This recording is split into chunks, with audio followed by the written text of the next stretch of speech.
Hello, everyone. Welcome to Out of Left Field. You can follow us on social media, facebook.com out of left field, youtube.com out of left field.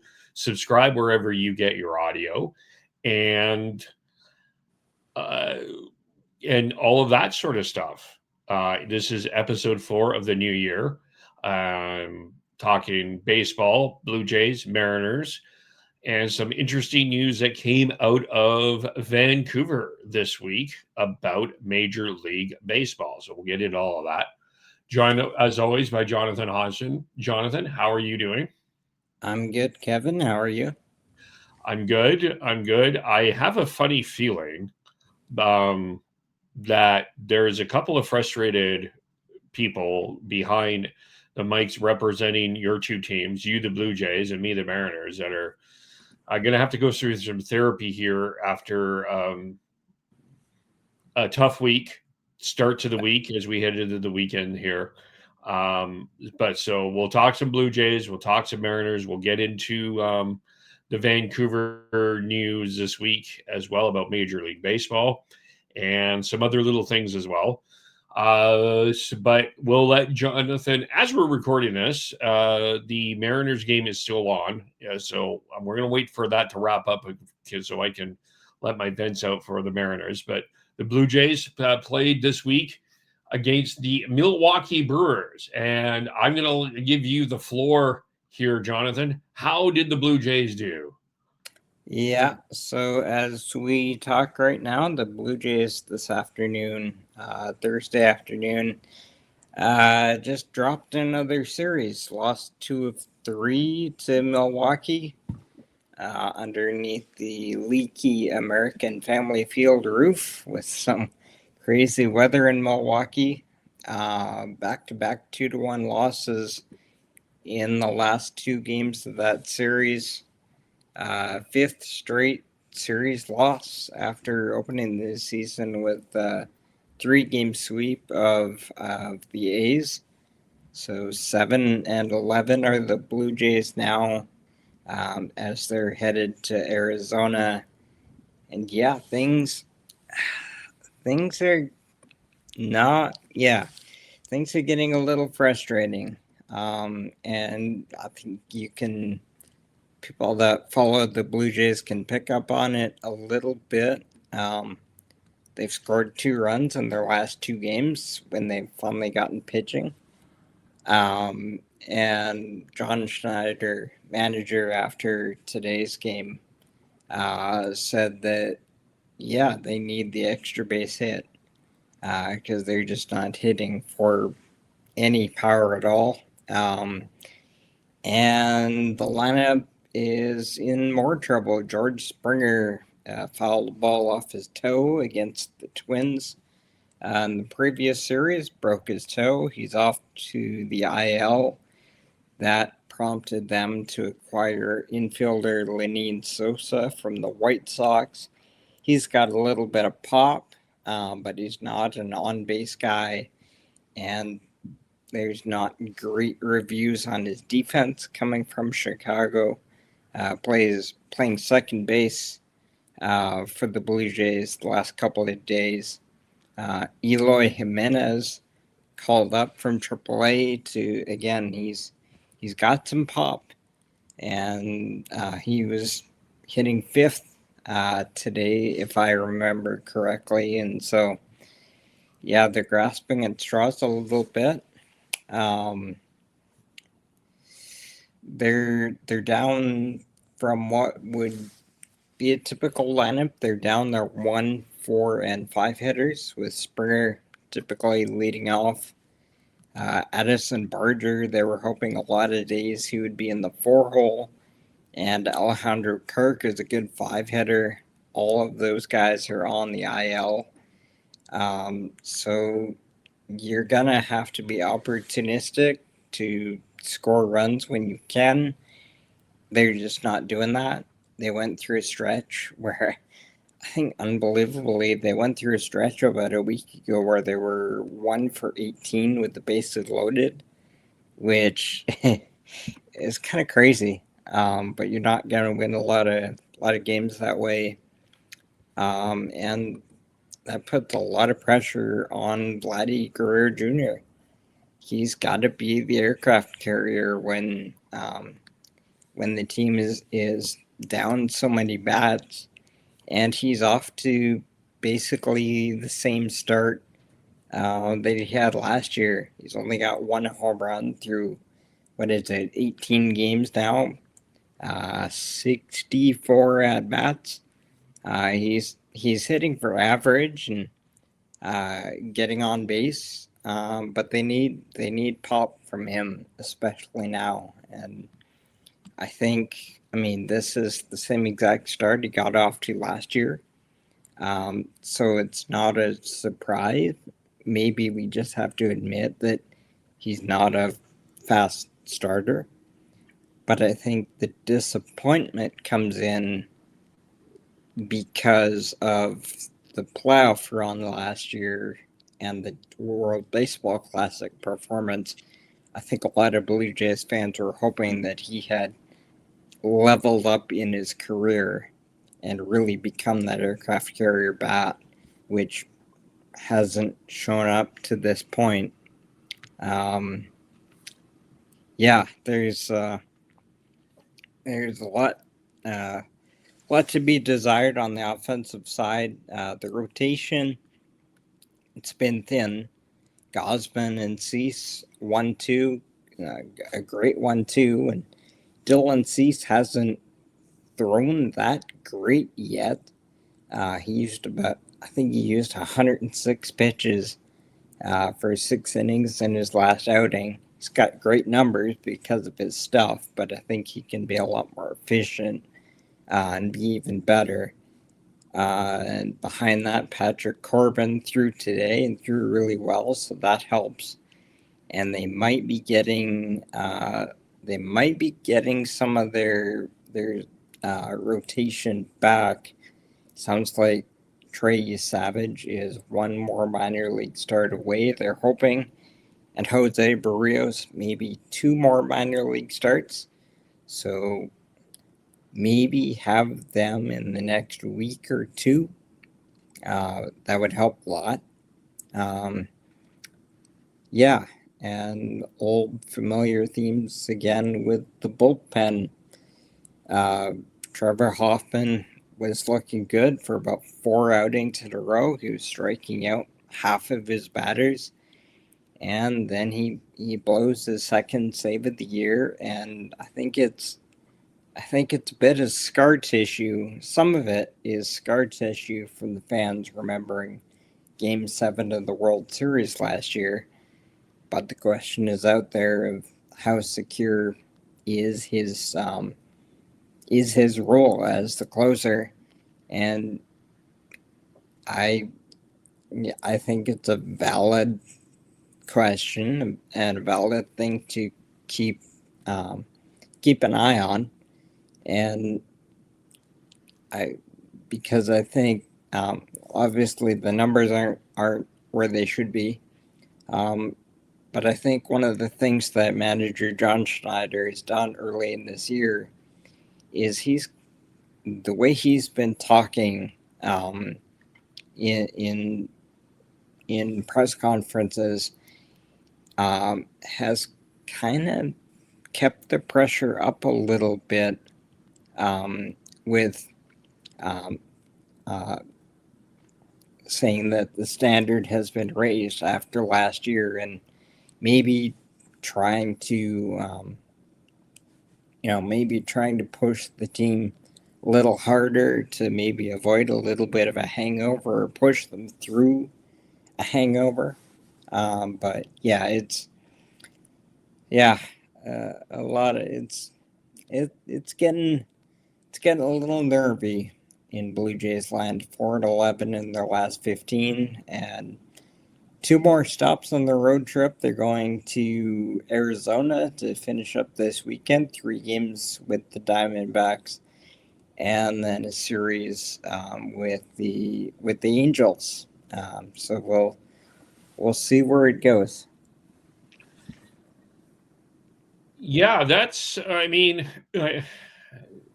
I think injuries certainly do play a factor here with Springer and Kirk. Um, Not having Bo Bichette in the lineup, I think, is obviously hurting a little bit, and kind of Addison Barger getting used to Major League Baseball now, like just people knowing who he is. That's like it's just a new challenge here. It sounds like for the Blue Jays. They're four back of the surging Tampa Bay Rays, who everyone thought would be the under 500 team in this division, and they're in first place right now. Although it is only almost 20 games into the year, but they're doing typical Tampa Ray things. Um, yeah, I guess to me I guess it's gonna how you go through those injuries is going to be the question, right? I mean, um, not having Springer is going to be huge. I think that's a big loss. Not having Kirk, that's a big loss. And you're just going to have to kind of hang in there for now until you figure all of that out, or you can get another bat. It seems like to kind of get going here, um, or another bat other than Vladdy can get going in terms of just generating some offense. Yeah, it's right now. I think they just need to tread water until they get healthier. I mean, three core bats and three starting rotation spots out at the same time. That's going to be hard to deal with. And so I think the goal for at least the next couple of weeks still is probably to just tread water and not lose too much ground. But it's teetering a little bit. I mean, 4-11 after the first series, so they're struggling to even do that. And yeah, you mentioned, of course, Bo Bichette leaves in the off season, and there's been minimal protection for Vladdy in the lineup, which the contact ability of Bo Bichette would have been at least a stabilizing force, stabilizing bat in this lineup, which they don't have. But we move on from that. Third baseman Kazuma Okamoto is struggling mightily right now. 24 strikeouts and 64 at bats. I believe the number is he's off balance at the plate. He looks off balance in the field. There might be quite a bit of an adjustment period for him. Uh, Dalton Varsho's really found it, and that's been kind of a saving grace a little bit. Last 6 or 7 games, he's found a home in the 2 spot, 3 home runs.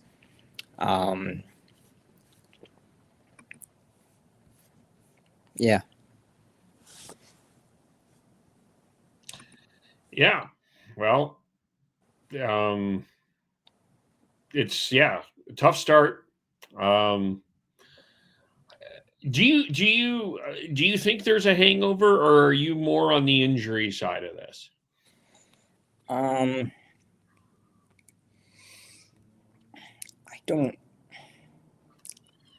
I don't think there's. I could. There. I think there's a physical hangover, and we'll start there. Um, Trey Savage, they pushed him way over his innings. They pitched him way more innings than they were going to last year. And I think that's what led to the injury this spring and the slow build-up coming back from injury. But when you have an arm like that and you go to the World Series and you go to Game 7, you do that. And they traded for Shane Bieber when he was still rehabbing. And same thing. They pushed him, probably brought him back early. But when you have a chance to win a World Series, you do that. So I'm totally okay with them doing that. But I think you're probably dealing with the after effects of that, of both of them being hurt now. And there could be a little bit of a mental hangover. I mean, Kevin Gossman has talked about how different his offseason was with the short offseason and getting right back to throwing again. And something I found a little bit odd when it was happening, they didn't confirm Davis Schneider's roster spot until they had brought the team north to Toronto plus Leo Jimenez. And it seems, okay, Davis Schneider's not in your top tier, but that was a guy that struggled mightily early last year, went down to the minors, found himself, and was a really important bat, added versatility to his defense. That didn't seem like the kind of guy that was going to have trouble making this team. But they made him sweat. And, there's nothing for me to go off of. Just that it seems that maybe they're pushing buttons a little bit to keep guys, keep pushing guys, keep the team on edge a little bit, because the goodwill that was built up from the World Series run last year is immense. So these guys are rock stars in Toronto and most of the Canadian baseball scene probably. And so I think there's been a little bit of needling with John Schneider with trying to keep the pressure up a little bit and kind of forget last year. Fair enough. Yeah, so weekend series in Arizona in the desert. So we'll see what happens with the Blue Jays. The Seattle Mariners, not a better story, quite frankly. They have lost, of course, as you were talking here, Jonathan, they wrapped up a 5-2 loss to the San Diego Padres. They've are 1-8 on the road to start the year. There is, I think the heartbreaking part of this series was, and this is the Vetter Cup. So for those who don't know, Eddie Vedder has spent time in Seattle and San Diego of Pearl Jam. So they have these two series that the Padres and Mariners have are for the Vetter Cup, and the Padres are currently leading 3-0. But yeah, the heartbreaking one was yesterday, was on Tuesday, when the Mariners get to the bottom of the ninth with a 6-2 lead and lose in walk-off fashion, 7-6 to the Padres. It's the heartbreaking part about that game in particular was another outstanding performance from Emerson Hancock, who went 8, I believe. I'll check that here, but just Andre Munoz had a tough time in the ninth inning. He's talked about his slider not quite being ready yet for the season, and his slider was absolutely not working. It was getting fed for sure on Tuesday, and that cost them mightily for that game for sure. And then, that was Wednesday. Pardon me. Wednesday was the 7-6 loss. Tuesday they lost. Went back here. Pardon me. So Tuesday they lose 4-1. Wednesday, I get my days all mixed up here. 7-6 was the final score, and so that was the Padres comeback with 5 runs in the bottom of the ninth, and then they lose on Thursday, 5-2. just a few other things here to just to go on to Emerson Hancock. I mean, the starting pitching has been solid again for the most part, other than Luis Castillo. Luis Castillo has not been solid, but other than that, it's been fine. Hancock goes 6, 4 hits, 2 runs, 2 earned runs, 6 strikeouts.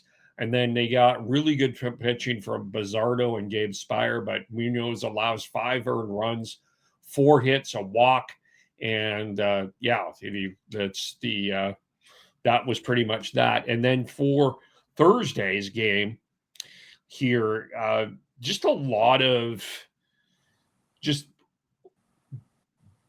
I asked a hangover question, Jonathan, because I think the Mariners are feeling a little bit too. Just some basic things like Brendan Donovan getting caught, on a leadoff of first base. He gets picked off.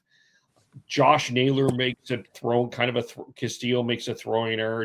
Naylor doesn't pick it up. I don't know why it's an error in Castillo on that one, but it should have been an error on Naylor. But Naylor is not quite feeling it yet.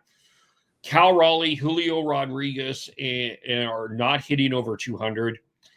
And the pitching's been fine. And I think that there's a lot of people having some questions about where Dan Wilson is in terms of the trust of him as a manager.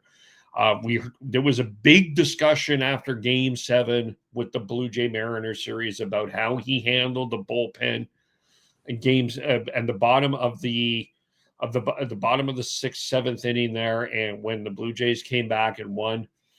And now he's been stubborn about this, where if it's a right-hander pitcher, he has all of his left-hand bats go in. But as soon as they switch hands, they bring in a left-hander. As an example, the Padres bring in a left-hander, and one of the top two consistent hitters, maybe even 3, have been Randy Arozarena, Cole Young, and Luke Raley. And because the Padres bring in a left-hander, Wilson pitch hits Luke Raley for Connor Joe, who is barely a guy that's in the major leagues right now. And I think there's some people really frustrated because at some point you need Luke Raley to hit left-handed pitching. If you're going to be on the run that you think that the Mariners are going to be on, he has to hit both righties and lefties. Like, you can't just be stubborn about this because you're just weakening your own lineup if you keep doing this. And it didn't work. The situation was more frustrating because the Mariners had the bases loaded at this point. So, and then they end up losing 5-2. They give up another run in the bottom of the inning, and it's curtains. And then the Padres bring in Mason Miller, and there's nothing really much that you can do when Mason Miller is on the mound. He's one of the best pitchers in baseball, especially from the bullpen. So lots of fundamental problems just in terms of defense and decisions and all of that. Just some managerial decisions as well that are just a bit head scratching in terms of lineup decisions, not like starters and things like that. The Mariners come home. They play the Texas Rangers and the Oakland A's. They are fine at home. I mean, home has not been too bad. They swept the Houston Astros in a 4-game series, and the Astros are a bad baseball team. Like, it is kind of from a Mariners perspective, you can kind of crack a smile with joy, but it is bad pitching coming out of Houston, like bad, like beer league. Like, the Mariners are walking. Like, that is one thing that they're doing really well. And that was particularly an example with Houston, but boy, that's a whole other topic of how bad the Houston Astros. I think that there's a legitimate possibility of 100 losses in Houston if they don't get things together. They're losing players left, right, and center, starters, and there's a lot of injuries there. So the Mariners get back home. I think that gives them some comfort, but they are going to have to figure it out on the road. They are 8-12. They are actually in last place in the American League West. But nobody's running away with anything in here in the American League. We're not in the National League where the Dodgers have already clinched first place and everything. So they're 8-11 or 8-12. The Athletics are leading and the Rangers are tied for first, but they are 10-9 as we are recording this. So nobody's really running away with anything. Yeah, we'll kind of see here. Guess any other news I wanted to touch on here? There was some controversy back. This was a while ago. We won't touch on that.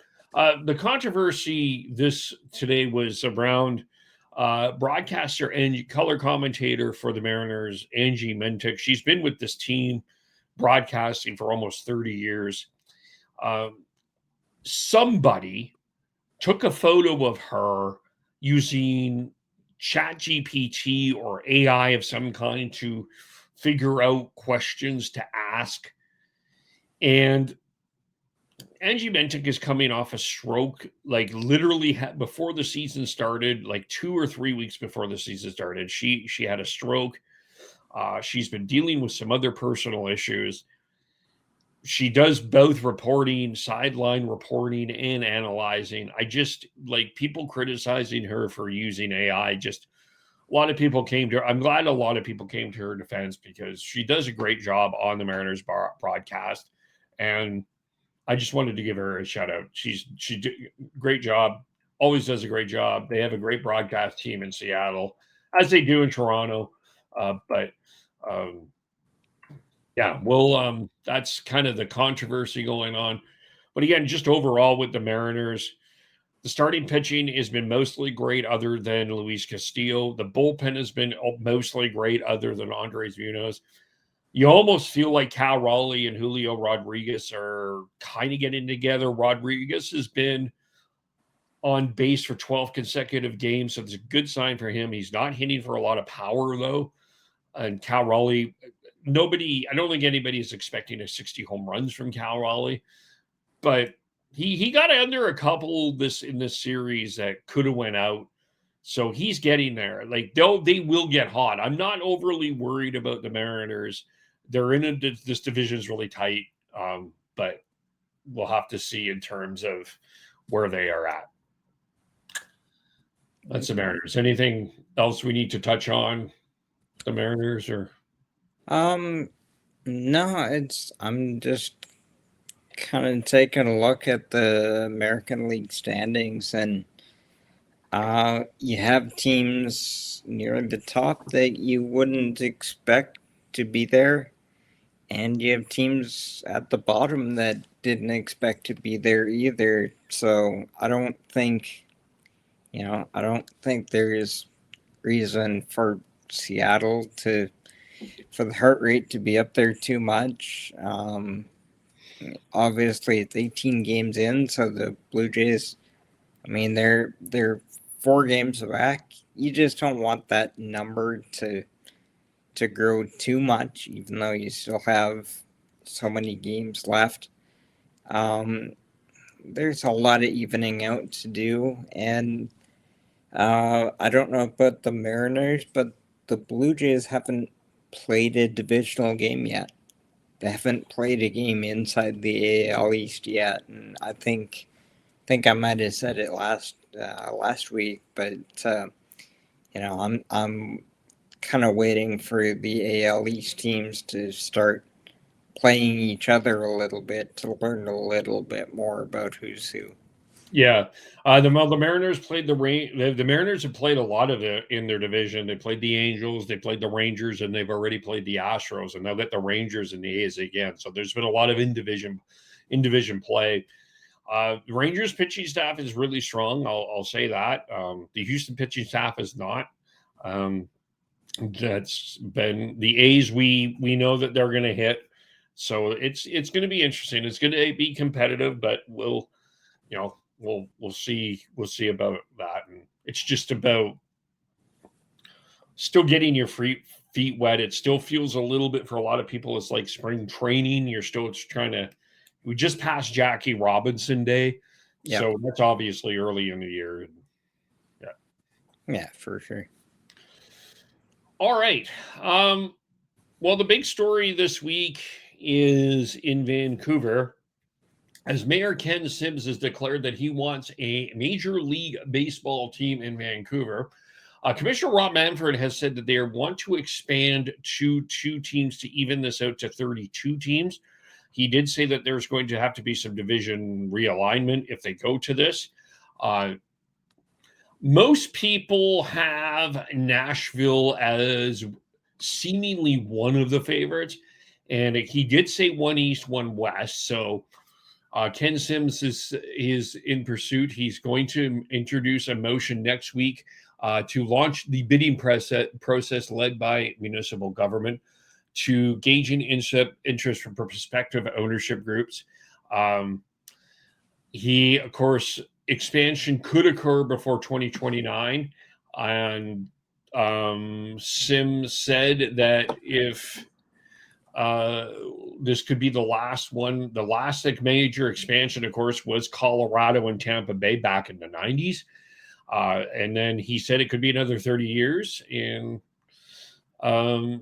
he, according to Sim, and this is from the Daily Hive article, they've already expressed interest in bringing a franchise to Vancouver. So a few things to kind of get into this is this. I'm going to kind of broaden the scope here in terms of what's going on in Vancouver before we bring this into the conversation. And the big thing here, and I actually do think, Jonathan, this is going to affect the Blue Jays in some way, shape, or form. Yep. At a couple of different levels. But land in Vancouver is not easy to find. And then we'll bring in the Vancouver Whitecaps, who are trying to find a stadium in Vancouver because BC Place is not really suitable for Major League Soccer. And this is becoming an issue here where there is some concern that the Whitecaps may end up moving. So now you've got the Vancouver Canucks looking for a practice facility. They have landed reportedly on a rink in Britannia, but that's going to cost a lot of money to get that all suited to a Canucks practice facility. There's been a lot of questions about BC Place in and of itself and the future of that. We know that that's going to be used for FIFA for the World Cup coming up here in June, but still a lot of questions about where the BC Lions are going to be playing at BC Place going forward in the CFL. So this is the first question, is all about the land. And so that's a big question. Here, the other angle about there's 2 other angles. Actually, this affects the Mariners too. We actually does affect the Mariners, I think, in some ways as well. But where it affects the Blue Jays is the Vancouver Canadians are a Blue Jays farm club. And the Vancouver Canadians, they're not on the level of the Canucks or the Lions or the Whitecaps, but it's a affordable product for people to go out on a summer night or a summer day to enjoy some baseball. And they don't really need to care about the baseball. You just sit there and eat a hot dog, drink a beer or whatever, and you're fine. Yep. It's in a nice location here. So I guess the first part of this here is the land. And then you've got the Blue Jays Farm Club, and you've got the Mariners 2 hours away. And while it's not the Seahawks in terms of Vancouver support, there's a Mariner fan support in Vancouver. It's not huge, but it's there. Like, there's nobody with any intelligence is going to tell you that Vancouver is a Mariners town. I know that there was a whole conversation about that back during the playoffs. As a Mariners fan, to know Vancouver is more of a Blue Jays town than a Mariners town. It's just the way that is. That's not like, no question. The Blue Jays have been more visible and have had more playoff success than the Mariners. So I don't know. Um, I'm kind of rambling here, but I'm just sort of seeing a lot of pitfalls in front of this, Jonathan. Maybe you have a different perspective. Yeah, I'm pretty similar to you. Um, Bottom line, I'm not hopeful about it, because it's come up before, and you outlined a lot of the other sports and land and all that difficulties that Vancouver's had, in other ways. Um, Mayor Sim has been on Sportsnet on Blair and Barker, in Toronto, and was on Donnie and Dolly in Vancouver this week. And the motion to council, to then, I'm not sure if I'm going to get the phrasing right, but start seeing if there is an ownership group out there, and he seems like he expects that there will be. Don't know if there is or not, but he sounded hopeful of that. That's that's the first thing, is can you find an ownership group on MLB caliber financially that wants to do it in Vancouver or is from Vancouver? You talk about the connection, or the how it would affect the Blue Jays and the Mariners. One thing that kind of comes up as a positive for Vancouver is, well, look at the Blue Jays series in Seattle every year.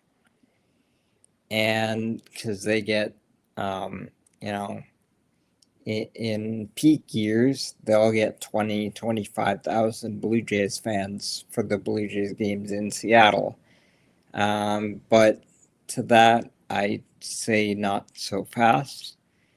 That's one weekend a year, and that's all of Western Canada, all the baseball fans in Western Canada planning their holiday a year in advance. That's their summer holiday. So it's a one-time thing for pretty much half the country. So that's not just Vancouver coming down.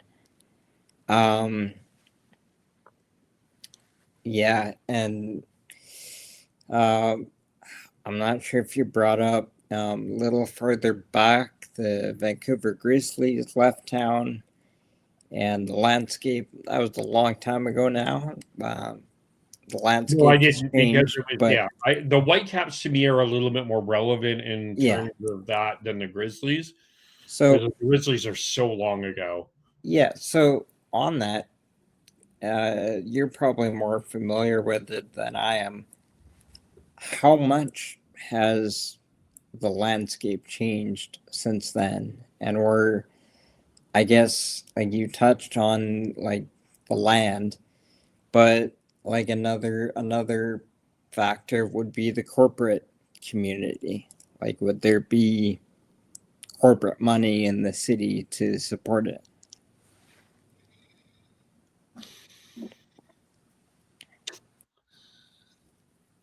I'm not sure I would say yes or no to that, because I mean, it's possible.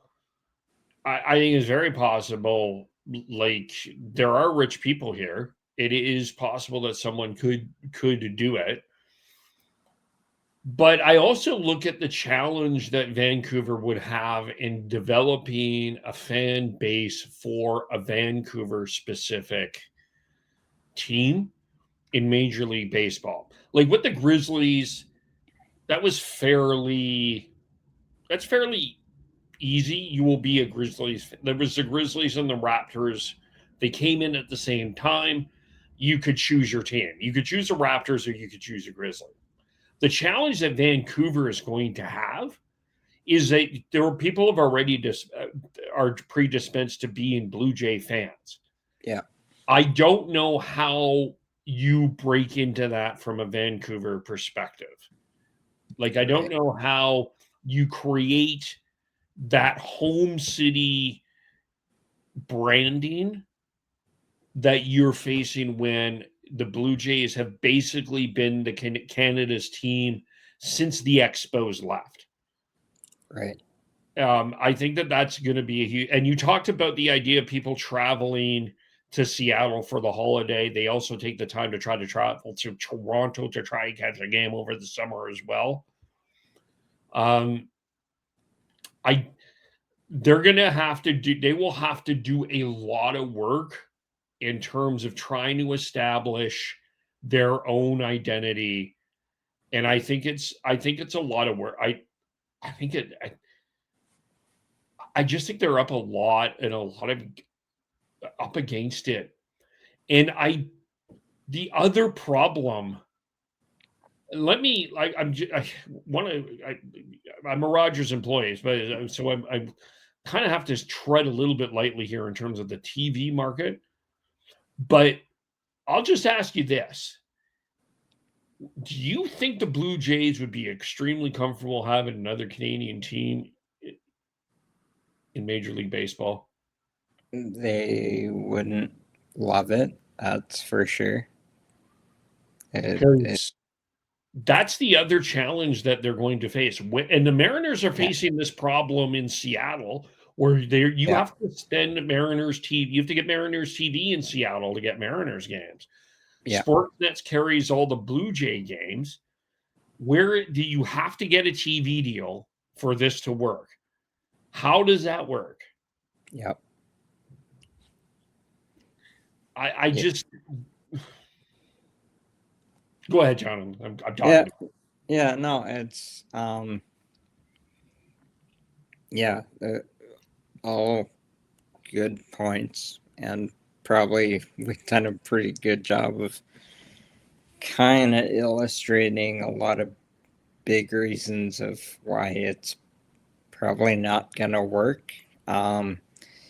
But at the same time, one thing that kind of caught me with the reaction on X from um, different notable sports personalities in Vancouver was there was a lot of vitriol towards the mayor for even bringing it up.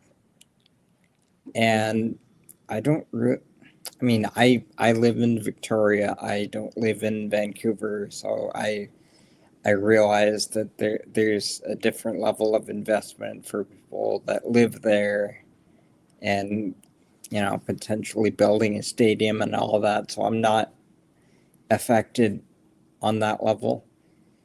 But as a fan of baseball in this country, and baseball not just because of the Blue Jays, but baseball on pretty much all levels is probably at the best, the strongest, the hottest it's ever been.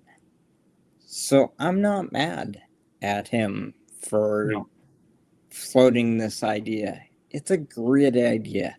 I would love it to happen. It's great. I just don't think it is, because it would be on a lot of levels from the from the biggest financial reasons to the fan to other enough fans, everything we've talked about. I don't think it would work, but I like that they're thinking about it. yeah, I'm a totally. fan of baseball in this country. I'm a Blue Jays fan, originally from Alberta, now living in Victoria, because in kind of a previous life, some people with the Blue Jays were very kind to me, and that kind of makes me a lifetime fan. Um, but I, for the good of baseball, and this, it would pour gas on the momentum that baseball has here, so it would be great. So I'm happy it came up. I don't think it's going to work. The one thing that I think could make this positive is what the Canucks have done and what the BC Lions have done really well. I don't know if the Whitecaps have done this as well. Like if someone is aware, they can correct me. But they have made both of those organizations have really made their imprint on the province. And I think if the baseball team takes that route, yeah, there's a chance. There is a chance that it would work. That's where this could work. yeah. Different, kind of a major difference being 9 or 20-ish home games a year versus 81. And well, even if you can granted in baseball, you don't need to. Sorry? Even if you can get some exhibition games somewhere, but the challenge is where in March in BC can you play baseball? Yeah. In a new retractable roof stadium in Vancouver that they would have to build. Yeah, there's been talk of building something in Surrey as well, but I just think that that's too far. And also, the Vancouver Canadians used to be AAA level. Yeah. And they're now the Sacramento River Cats, and that was long before I was out here on the West Coast, but from hearing a lot of people from Vancouver talk about it, April baseball in Vancouver, like you were kind of hinting at, it's not the easiest thing in the world. Well, both you and I are from Alberta, and I specifically remember the challenge that the Calgary Cannons had.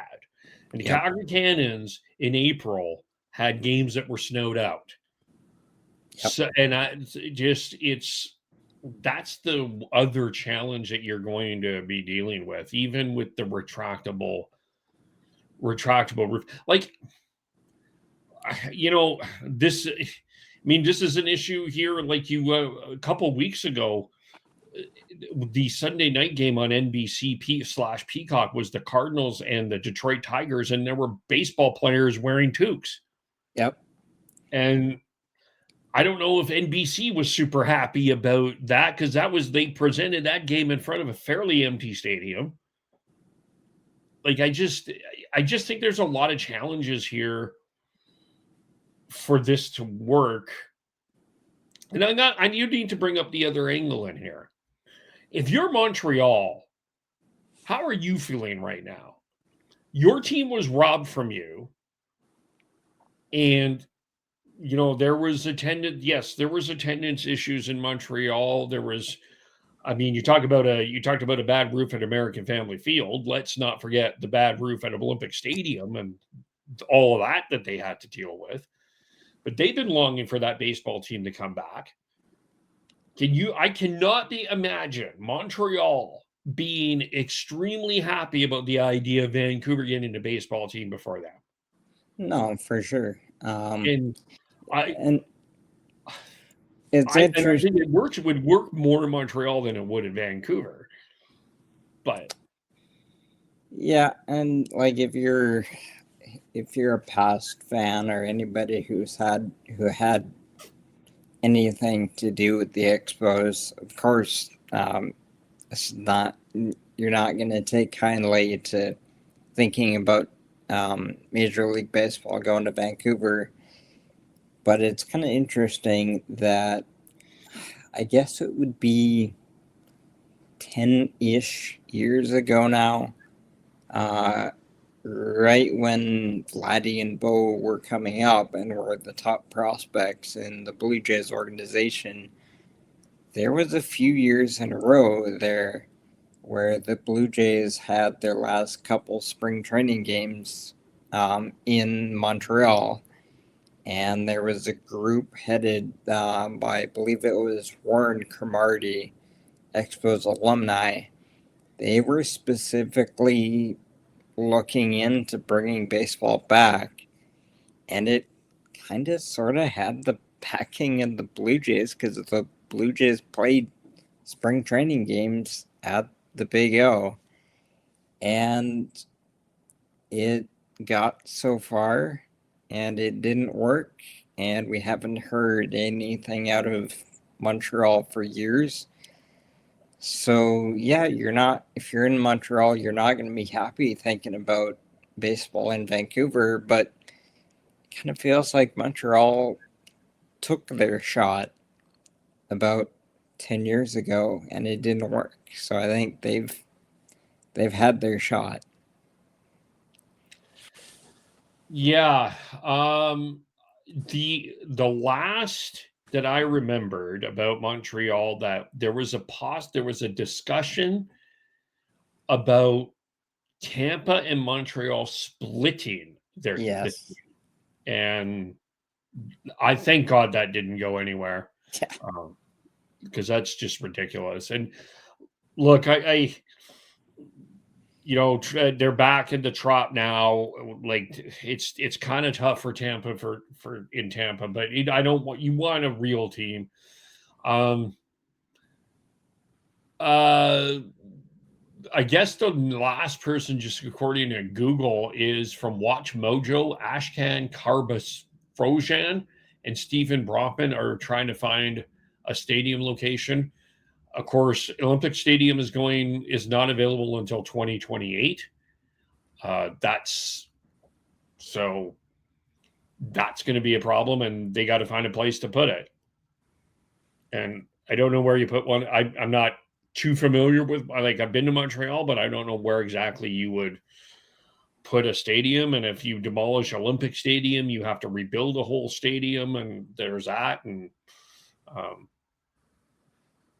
yeah, it's a challenge there. But um, like there's just a lot that has to make this work for Vancouver. And if there's an investor and someone is willing to take the chance, I'll be open minded. But there's just a lot of challenges that I think, and it's it's the fan base and it's the TV part of this that's the two big hurdles that you're going to have to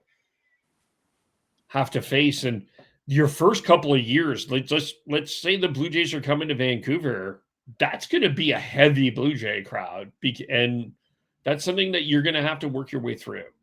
Yeah. So I'm glad it came up, but yeah, there's so many reasons why it would be a long shot. Another angle that I've heard is that there's multiple markets stateside that have been laying groundwork for hoping to get an expansion team for years. Portland has been vocal. Portland, Oregon has been vocal for a long time about wanting one.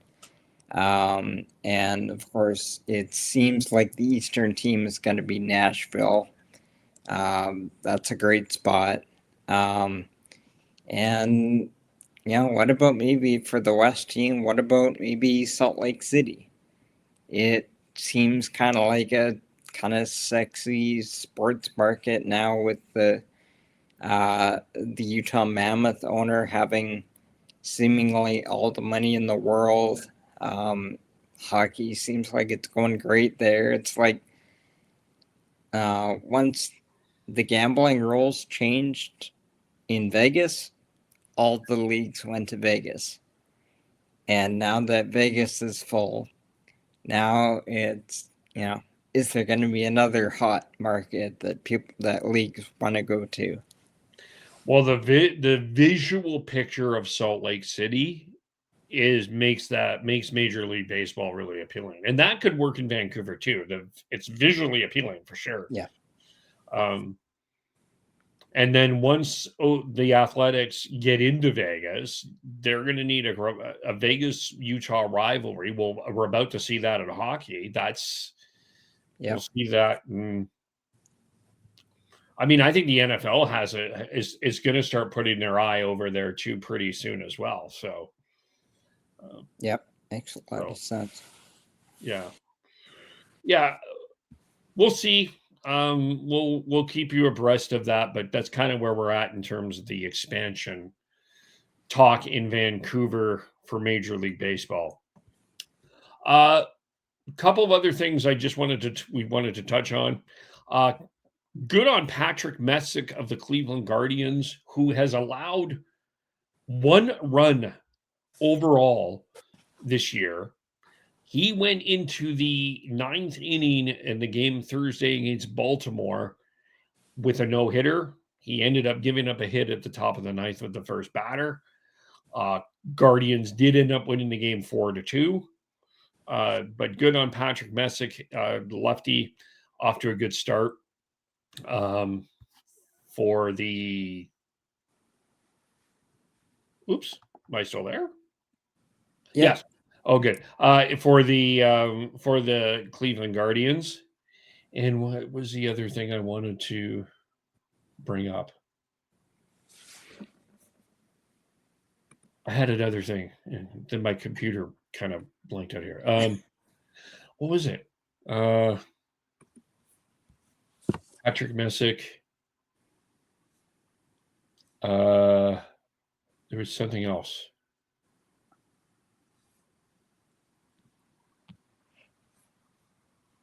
Well, the one thing I saw on Messick that kind of made me, I don't know if it made me laugh or cringe a little bit, but was I saw a couple of tweets on it, and the one note on it was it's the first Cleveland no hitter to go to the 9th inning since Yes. 1981. Yes. And the other thing about that is I saw a tweet that said, I can't remember the tweet, but it termed it as a solo no-hit bid. And that made me stop and look at it sideways for a second, because it used to be that you had to designate a team no-hitter. And That's now right. with pitch limits and specialized bullpens, that's the first time I can remember seeing a no-hit bid termed a solo no-hit bid. Yeah. Yes. Yes. Just something that made me feel old. Well, I remember Clayton Kershaw took a no hitter into this. We've had a couple of situations, at least recently. Clayton Kershaw took a no hit bid into the 7th, and they sat him down. Emerson Hancock had a no hitter going into the 6th, and they sat him down. So yeah, it is interesting. It's the solo no hitter now. I remember what I was going to bring up. So as we know with NBC, we've talked about it. They're bringing in it's Jason Benetti or Matt Vaskers, and they are bringing in our team representative from each team to be the color commentator.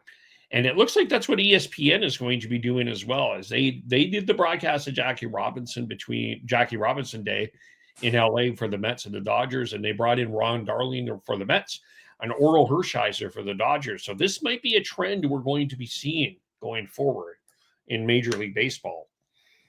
Yeah, we've talked before how the Sunday night calls can get a little cluttered with too many voices, but having a rep from the teams involved is a completely valid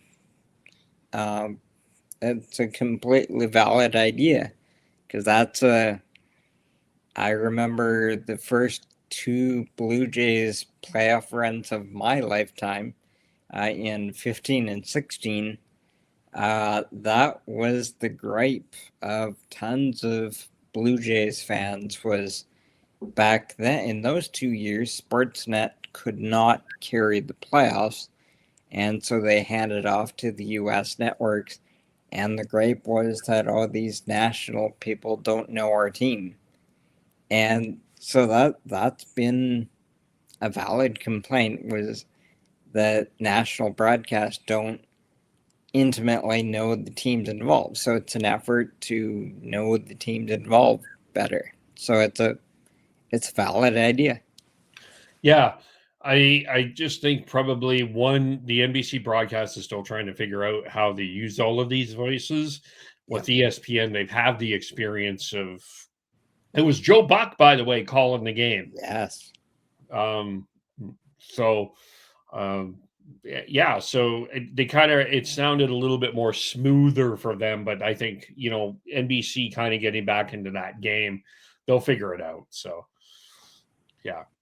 That hearing, I didn't see the game myself, but seeing clips online of, even just hearing Joe Buck's home run call back at the wall. Yeah. And it's such a simple thing.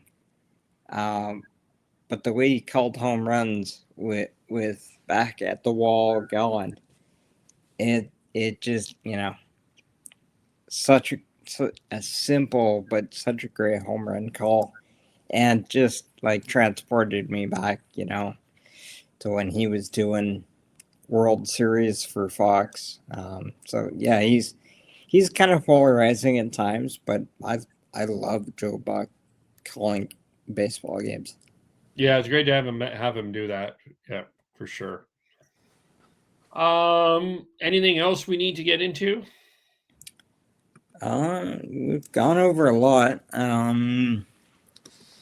Nothing that stands out for me. Yeah, for this weekend, I'm just gonna be watching Blue Jays Diamondbacks, and